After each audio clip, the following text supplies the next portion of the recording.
que são arremedos, por exemplo, até dos próprios tipos, como a empregada, por exemplo, na caracterização de uma Zezé Macedo.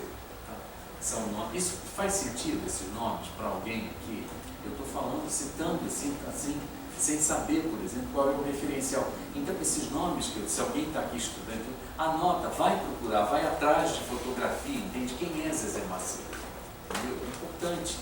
Tá? Então, a empregada na caracterização eterna de Zezé Macedo. O que é isso? Magrinha, entende? Voz esganiçada, repetindo isso, em figurinos, por exemplo, que aumentavam essa magreza dela em linhas verticais. Interessante essa relação entre corpo e roupa, corpo e figurino, na composição de um tipo cinematográfico. Ou a patroa ou a sua variante, que é a sogra, para só, na figura de uma Violeta Ferraz, mas não só, de outras também. A própria mulher, a Toscarito, a Margot Louro, casada efetivamente com ele, fez papel de patroa na vida real e no cinema, também junto com esse personagem. Mas talvez a encarnação mais eloquente, né, da opressividade de uma patroa ou de uma sogra, a gente pode encontrar no corpo de Violeta Ferraz. Ou então, por exemplo, a figura de um cafajeste maduro. Quem seria esse cafajeste maduro? Se alguém... Estou perguntando. Jesse Bala. Antes do Jesse. E na chanchada. O Jesse é o cafajeste, por excelência. Né? Mas um cafajeste até mais novo. O Jesse, eu estou falando já de um mais... Quem seria? Eu acho que você conhece. Uma figura chamada Zé Trindade. Zé Trindade, o cafajeste maduro. Enfim, esse é um esquema que vai ser repetido, um esquema que vai constituir, vai formar essa chanchada, entende? Vai formar esse gênero. Tá? Esse gênero vai se tornar o produto, claro, de maior garantia de bilheteria da empresa, né? Dessa Atlântida, a ponto de nomear um filme, Carnaval Atlântida. Claro, aqui isso é interessante, né? Um filme chamado Carnaval Atlântida. E para a empresa já está tão identificada, como se fosse método Goldwyn, como se fosse Paramount, já é do conhecimento. Isso é outra coisa que ajuda a pensar em gênero. É tão interessante essa ligação a ponto de ter um filme titulado Carnaval Atlântida. Entende? É interessante. Então, esse gênero se torna um produto de maior garantia de bilheteria da empresa, né, com essas produções filmadas muitas vezes rapidamente, com equipes e elencos mantidos a baixos salários, né, aliados à popularidade dos filmes. Isso fez da chanchada um empreendimento ideal que dava retorno seguro. Não tinha, os filmes eram sucesso, rendiam pelo menos para o dono dessas empresas, que era o seu Luiz Severino. Tá? Essa presença, essa ligação, né, com aqui é interessante, essa ligação no mercado, por exemplo, inundado de filmes estrangeiros, hegemonicamente, de repente, essa presença das chanchadas, imaginar isso, por exemplo, Carnaval Atlântida passando no interior de Minas, por exemplo, uma produção carioca, passando distribuída num cinema do seu Severino Ribeiro, no interior de Minas, ou da Bahia, ou de Pernambuco, não importa. Era uma espécie de janela do filme brasileiro. Você sabia que ali, num mercado dominado, inclusive por esse exibidor de filmes estrangeiros, ali você tinha uma janela. Você sabia que ali você tinha um encontro direto do cinema com o seu público. Tá? É importante. Então, essa produção vai encontrar eco exatamente num público marcadamente urbano, que se reconhecia nos personagens e nos temas da chanchada. Tá? Muitas vezes ultrapassando o viés meramente carnavalesco. Não é toda chanchada que tem música e, portanto, não é toda chanchada que é carnavalesca. Tá? Então, não é toda. Apesar de a gente estar fazendo essas aproximações, não são todas. Tá? Embora a linguagem do carnaval esteja sempre presente, aí como uma espécie de substrato estético, é uma pergunta que eu lanço para cá para a gente ver depois. Tá? Onde está, onde aparece, está no título, Carnaval Atlântida, mas onde ela aparece uma coisa mais nuançada, onde ela é verdadeiramente um discurso estético que informa uma produção como essa aqui. É uma pergunta, um substrato estético e um ponto de referência culturalmente codificado que faz essa ligação com a gente aqui no Carnaval Atlântico, entende? É uma pergunta que eu estou lançando para a gente retomar depois. Tá? Essa empatia também se apoiava, entre outros elementos, em personagens que mantinham traços de uma sociedade que ainda privilegiava valores de amizade, de camaradagem, de vizinhança, costumes comunitários, por exemplo, típicos do interior ou do subúrbio carioca. Tá? Exemplos desses personagens são encontrados, por exemplo, nas personificações, de novo, de uma Violeta Ferraz, num filme intitulado Minha Sogra é da Polícia, de Aloísio Carvalho, 58. Ou, por exemplo, Funcionário Público, de Oscarito, encarnado por ele no filme Esse Milhão é Meu, Carlos Manga, 1959. Ou ainda no personagem, Oscarito, no personagem Aparício, de um clássico da chanchada, já do finalzinho da chanchada, que não tem um número musical, chamado O Homem do Sputnik. Tem um número musical, mas não é carnavalesco, é um número em que a atriz Norma Beng, vocês já devem ter visto isso, faz uma paródia de Brigitte Bardot, bebê. Igual a Romeu e Julieta, são desses momentos, a quintessência, né, desses momentos da chanchada do cinema brasileiro. Então, Aparício está ali um ambiente, um habitante de Campo Grande, da periferia, arredores da periferia, que de repente se vê num quiprocó onde ele acha que caiu o Sputnik, caiu no quintal, matou uma galinha, caiu no galinheiro dele, ele pega esse Sputnik e traz para a cidade, entende? Alguém já viu isso? É um clássico do cinema, um clássico dos clássicos da chanchada brasileira, muito interessante, um filme feito num contexto de Guerra Fria, que tematiza ali a luta entre russos, americanos e franceses pela posse desse suposto Sputnik que teria caído no galinheiro do seu Aparício, lá em Campo Grande. Então essa ideia que esse indivíduo da cidade, de novo, repara, em Io Anastácio chegou de... Parece que ele está pegando essa tradição de novo, lá de cidade e campo, vem o outro lá de Campo Grande para passar por atribulações que propõe na cidade, entende? Ele é casado com a Zezé Macedo, ela é a Dona Cleci, personagem dela, entendeu? Que de repente se sente deslumbrada em estar hospedada no Copacabana Palace, entende? Ali em volta com esses russos, com esses americanos, com esses franceses, com a Brigitte Bardot está ali tentando seduzir, cada um manda um tipo de sedução para conquistar esse casal para pegar e levar os patinhos. Tá?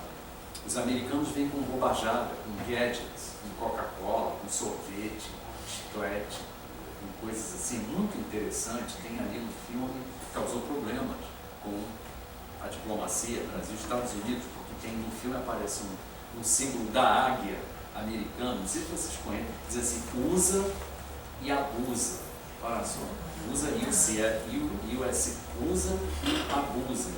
Isso deu um certo frisson nas relações, é interessante. Reparem o que tem chanchada, tem isso, entende? Então tem isso aí. Os russos vêm com tâncias, com vodka, com não sei o quê, é muito, muito interessante. E os franceses vêm com a Brigitte Bardot. Entende? Em 1958, Brigitte Bardot já tinha filmado E Deus Criou a Mulher, era uma estrela em ascensão, e vem Norma Beng. É uma paródia brilhante, vocês têm que ver isso. Ninguém pode não dizer, falar de cinema brasileiro se não viu isso, se não conhece isso, entende? Então tem que ver. E aí está lá, de repente está lá no Copacabana Palace, a Brigitte Bardot tentando seduzir o Aparício, meio caipira, e de repente ela vai apresentada, a Dona Cleci ao casal, e ela vira e diz assim, Je suis bebê. E a Dona Cleci vai dizer, então vai beber o teu marido, porque o meu não é refresco. Repara, essa coisa dessa comicidade, da panela, do trocadilho, está ali nesse filme, entende? Então isso é muito interessante.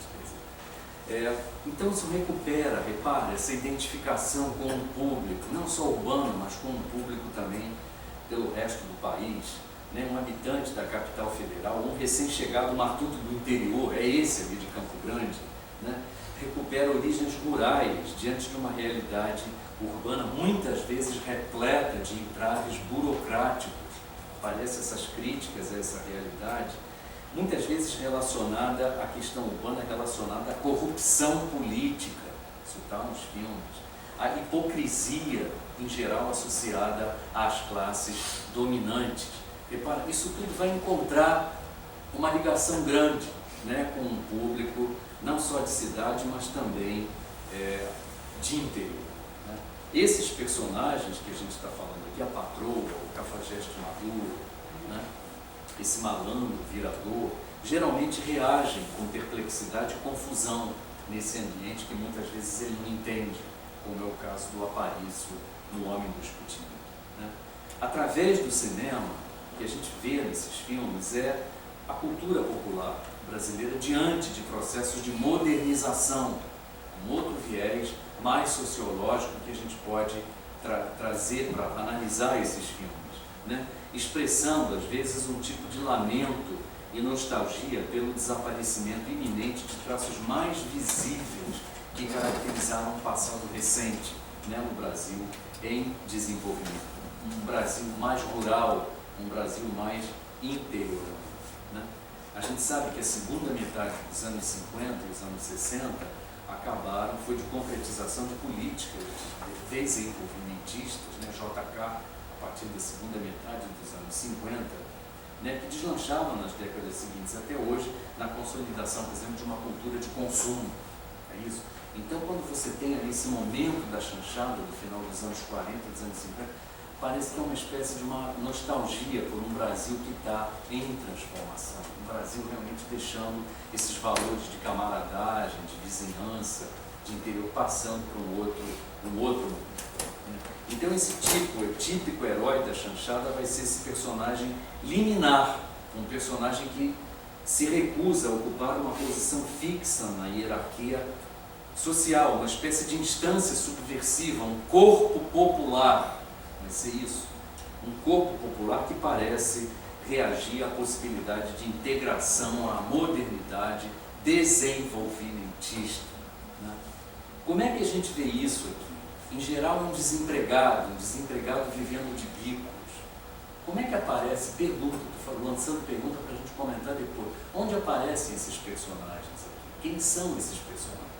Esses viradores, meio trapaceiros, meio malandros, entende? Muito preocupados unicamente com o seu imediatismo, com a sua sobrevivência imediata ali naquele momento. Como é que aparece isso? Entende? Parece que, assim, com poucas exceções, esses personagens parecem que estão sempre envolvidos numa busca obsessiva por dinheiro. Parece que é isso, né? Em geral ligada mais ao acaso do que a um esforço pessoal, a uma competência, né? Vamos ver isso aqui, né? Características que eu acho que podem ser tipificadas aqui no Carnaval Atlântida. Vamos ver os personagens de Grande Otelo e de Colé, por exemplo, tá? Ou mais genericamente em filmes com títulos como O Camelô da Rua Larga, Chave, Não Tem Música, 1959, de Elides Ramos, ou O Batedor de Carteiras, de Aloísio de Carvalho, de 1958. Enfim, apoiada muitas vezes, né?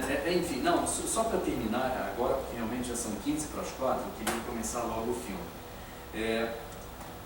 A gente tem também nesses filmes assim, a exaltação, assim, a ideia de jeitinho brasileiro é exaltado como virtude, né? A esperteza, por exemplo, a esperteza popular, são virtudes, né? Isso celebrando a eterna cidade maravilhosa, que é o Rio de Janeiro, numa geografia de inclusão, interessantes também, que mistura centro, zona sul com zona norte, né? Apoiadas muitas vezes pela música, tá? A afirmação dessa esperteza brasileira, por exemplo, localiza esse corpo popular, né, que eu estou definindo aqui, com muita precisão em números, como numa marchinha chamada O Toureiro de Cascadura, do filme Aviso aos Navegantes. É o Oscarito. O Oscarito está ali com um viajante desses escondidos em navio, como é que chama?